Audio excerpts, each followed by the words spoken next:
안녕하세요, 최호섭입니다. 애플이 이맘때면 꼭 하는 게 하나 있는데요. 바로 개인정보 보호에 대한 캠페인입니다. 이게 참 무심코 넘어가기 쉬운데요. 저도 사실 최근에 굉장히 오랫동안 써왔던 그 애플 계정이 털려서 계정이 중지되고 지금 그거 살리는 중인데 쉽지가 않아요. 이런 보안이나 이 사생활 보호 같은 부분들은요, 느슨해지면은 언제든지 순간에 사고가 나는 것 같아요. 그래서 오늘은 이 사파리 보안에 대해서 이야기해 보려고 합니다. 이미 광고 캠페인 같은 게 나왔고요. 영상 내용이 좀 와닿는 부분도 있고 재밌는 부분도 있어서 그것도 소개시켜 드릴 겸 이야기를 해보려고 합니다.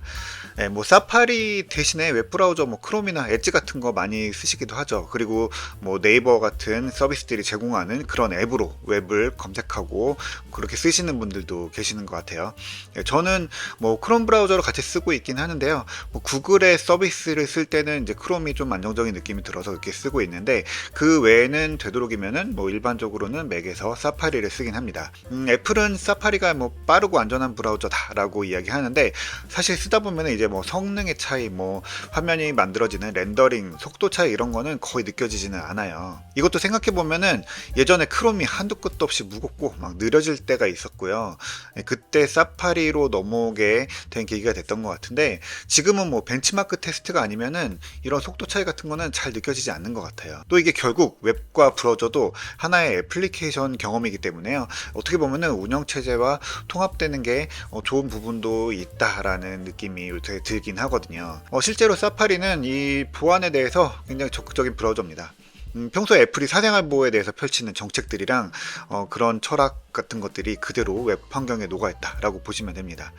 애플이 이번에 하는 캠페인도 영상을 보면요, 상당히 와닿는데, 우리가 인터넷을 쓰는 동안에도 진짜 수많은 사이트들이 우리가 뭘 하고 있는지 굉장히 관심을 갖고 있습니다. 그걸 보지 못하게 가리고 지우겠다라는 게 이번 캠페인의 중심인 것 같습니다. 돌아보면은 애플은 2005년에 이 사파리에서 쿠키를 차단할 수 있는 장치를 처음으로 마련한 브라우저긴 하거든요. 이게 추적 광고 같은 것들 때문에 시작한 거죠. 인터넷에서 사실 광고는 엄청나게 중요한 역할을 합니다. 이게 이전에는 불특정 다수한테 그냥 광고 배너를 쫙쫙 뿌렸는데, 어느 순간 이 광고 기업들이요, 타겟 광고를 하기 시작했어요. 이게 뭐냐면 이 사람의 습관을 딱 보니까 40대 남성인 것 같고, IT 기기와 게임에 관심을 갖고 있고 곧 여름휴가를 갈 것 같다라는 거를 이 광고 기업이 알게 되면 어떨까요? 그에 맞는 게임 광고, 뭐 스마트폰 광고, 항공권, 호텔 광고를 띄우면은 관심을 가지고 클릭을 할 확률이 굉장히 높아지겠죠. 이렇게 광고 타겟을 딱 확정하기 위해서요, 웹사이트나 뭐 광고 플랫폼들이 진짜 별걸 다 합니다. 제일 쉬운 거는 웹사이트 이용 기록을 담은 쿠키죠. 그래서 어디를 보면은 어디에서 뭘 검색했고 뭘 봤는지 이런 걸 쉽게 알 수 있거든요. 쿠키가 원래 그러라고 만들어진 건 아니잖아요. 근데 그런 용도로 쓰고 있고요. 뭐 그뿐만이 아니라 이 추적하는 방법들은 진짜 어마어마하게 발전해 오고 있습니다.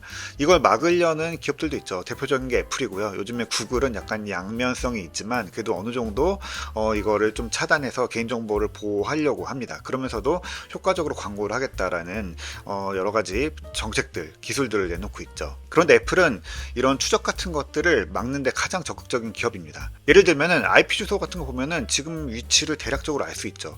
그래서 애플 기기들은요, 어디 접속하든지 IP 주소를 가리거나 그걸 또 계속 바꾸죠. 심지어 뭐 기기의 고유 정보를 식별할 수 있는 뭐 맥 주소나 UDID 같은 정보들도요, 추적될까 해서요, 이전 오래전부터 잠그거나 이걸 또 가짜 정보로 가려서 누군가가 이거 보고 식별하지 못하도록 합니다. 애플이 이런 개인정보들을 계속 잠그니까요, 이 광고로 먹고 사는 기업들은 사실 좀 곤란한 상황이 되기도 했어요. 그래서 뭐 메타 같은 기업들은 애플의 이런 보안 정책들에 대해서 대놓고 불만을 표하고 있긴 하죠. 그래도 사실 우리가 이걸 어떻게 추적되는지를 보면 좀 불안하죠. 그래서 가장 안 좋은 거는 이렇게 우리를 추적해서 이 사람은 이렇고 저 사람은 저렇다라는 것들을 모아서 또 팔기도 하고 이게 거래되기도 하거든요. 그런 것들이 굉장히 비싸게 팔리기 때문에 이 추적 시스템이 계속 이제 발전하고 있습니다. 그래서 어느 정도냐면 하도 여러 가지 정보들을 가리니까 시스템에서 쓰는 폰트, 아니면 웹 브라우저에 깔려 있는 확장 플러그인, 그리고 심지어 이제 화면 해상도까지 이걸 얻어가서 이걸 다 수집을 하면은 이 몇 가지 조합들을 추리면은 어떤 사람, 그러니까 이 사람이 누군지, 이름이 누구고 뭐 전화번호가 뭐 이걸 아는 게 아니라 그 사람을 A라고 이제 딱 지정을 하는 거죠. 그래서 사실은 그 사람이 누군지 알 수는 없기 때문에 이게 개인정보 보호 이런 거에 대해서 불법은 아니지만요. 그 사람을 한번 지목한 다음에는 그 사람이 어디에 살고 뭐 나이가 몇이고 성별은 뭐고 어떤 관심사를 갖는지 이거는 계속 그 계정 같은 그 식별 정보에 계속 쌓는 거죠. 애플이 광고에서 CCTV를 부엉이를 표시한 게 이렇게 계속 쫓아다니면서 내가 뭐 하는지를 보는 바로 그 추적자 트래커입니다. 네, 그래서 이 캠페인을 보면은 당연히 애플은 사파리가 안전하다 다 가려준다라고 이야기하고 싶겠죠. 그렇게 주장할 수 있는 게 이 사파리 안에는 몇 가지 장치들이 있습니다. 일단 뭐 브라우저가 위치 정보를 기억하는 거에 대해서 좀 인색합니다. 우리가 뭐 검색 사이트에서 날씨라고 검색하잖아요. 그러면 웹 브라우저는 지금 어디에 있냐라고 물어보죠. 그래야지 지금 있는 곳에 위치를 알려주니까요. 이거는 위치 정보와 날씨 정보를 합쳐주는 굉장히 좋은 정보 수집의 방법이죠. 그런데 이걸 또 이제 맛집이라고 검색하면요, 해당 지역을 읽어서 맛있는 음식점을 알려주지만 그 사이 이제 뭐 광고 프로그램에 얽혀서 광고를 넣는다거나 할 수 있죠. 그리고 그 순간에 내가 어디 있다라고 알려주는 순간에 웹 서비스, 뭐 트래커 이런 것들은요, 이 사람의 위치 정보를 얻어갈 수가 있어요. 그래서 지속적으로 그 사람이 거기 있다라고 파악이 되면은 그 사람의 집은 어디고 회사는 어디다라는 것들을 파악할 수 있겠죠. 일반적으로 밤에는 집에 있고 낮에는 회사에 있으니까요. 심지어 일부 브라우저는요, 위치 정보 접근을 이렇게 날씨 같은 걸로 한번 얻게 되면은 계속 그 권한을 갖고 있습니다. 그러면 그 웹사이트에서도 계속 쓰고요. 트래커도 계속 위치를 가져가는 거죠. 실시간으로 내가 어디 있는지 위치를 계속 알 수 있게 되는 거예요. 그래서 사파리는 일단 위치 정보를 얻을 때 매번 그 웹사이트마다 계속 물어보도록 되어 있습니다. 귀찮아서 이걸 기억하도록 하게 하는 옵션이 있거든요. 그것도 딱 하루만 기억할 수 있습니다. 귀찮다고 생각될 수도 있는데요. 누가 내 위치를 언제 가져가는지는 굉장히 중요한 정보고요. 그건 우리가 결정권을 갖고 있어야 되고 어떻게 쓰는지 알아야 됩니다. 요즘에 웹브라우저 경험을 높이는 웹 확장도 많이 쓰시죠. 웹브라우저 위에 작은 응용 프로그램을 하나 깔고 그걸 올려서 쓰는 거예요. 근데 이거는 편리한 만큼 이게 예전에 액티브엑스랑 좀 비슷한 느낌을 갖고 있어요. 이건 프로그램이기 때문에요, 작정하면은 상당히 많은 권한을 가져갈 수 있어요. 이게 키보드 입력도 가져가기도 하고 화면 정보 같은 것도 긁어갈 수 있습니다. 이 사파리는 웹 확장이 뭐 하려고 하는지를 계속 파악해서 알려주기도 하고요. 얼마나 오랫동안 권한을 가질 수 있는지, 어떤 활동을 하는지도 보여줍니다. 적절하게 웹 확장이 작동하는지 이런 거를 확인하고 권한 같은 것도 결정할 수 있는 거죠. 그리고 프라이빗 브라우징은 잘 쓰시는지 모르겠는데 이거는 더 강력하게 추적을 뿌리치는 웹 브라우저들에 요즘에 많이 들어가는 기능이죠.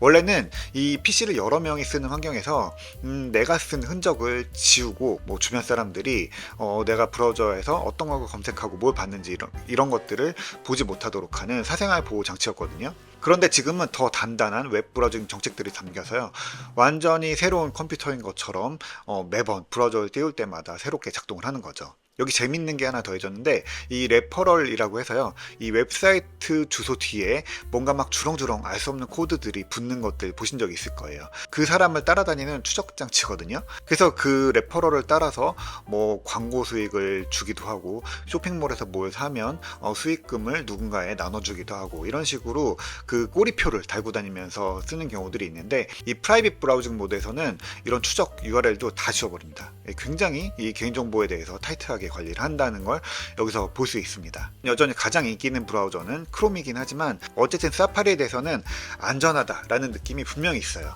최고의 브라우저다라고 이야기하는 거는 좀 애매하긴 하지만, 왜냐면 뭐 안 좋은 브라우저나 뭐 안 되는 브라우저 요새 거의 없죠. 다 기능적으로는 비슷비슷하고 각자의 특징을 갖고 있는 거죠. 사파리로 안 되는 일은 거의 없고요. 뭐 속도도 빠르면서 일단 기기와 OS와 일관된 정책으로 이게 보안이 이루어지니까요, 안심이 된다라는 느낌이 있습니다. 물론 다른 브라우저가 불안전하다라는 건 아니에요. 요즘에는 뭐 웹브라우저에서 할 수 있는 일은 거의 차이 없이 다 똑같고, 심지어 뭐 기본 엔진들도 뭐 거의 비슷비슷한 걸 갖다가 같이 쓰기도 하죠. 다만 이 각 브라우저마다 웹을 다루는 이 정책이 다르고요, 개인정보에 대한 철학이나 접근 방법들이 조금씩 다르다 보니까요, 그런 정도의 차이가 있는 거고요. 요즘 브라우저는 어쨌든 뭘 쓰시든지 상당히 안전한 게 사실이긴 합니다. 그런데 뭐 맥이나 아이폰에서는 사파리를 조금 마음 편히 쓰셔도 된다라는 정도로 보면 될 것 같아요. 그리고 또 하나 덧붙이면은 이 트래커를 통한 추적, 그리고 그걸 통해서 나오는 이 추적 광고들이 꼭 나쁜 거는 아니고요. 그 광고들이 실제로 도움이 될 때도 있죠. 그리고 우리가 인터넷에서 많은 정보를 얻을 수 있는 가장 큰 이유도 바로 이런 인터넷 광고들이 있기 때문입니다. 다만 그 접근 방법과 결과물이 우리가 얼마나 납득할 수 있는지에 대해서는 좀 생각해 봐야 될 부분인 것 같아요.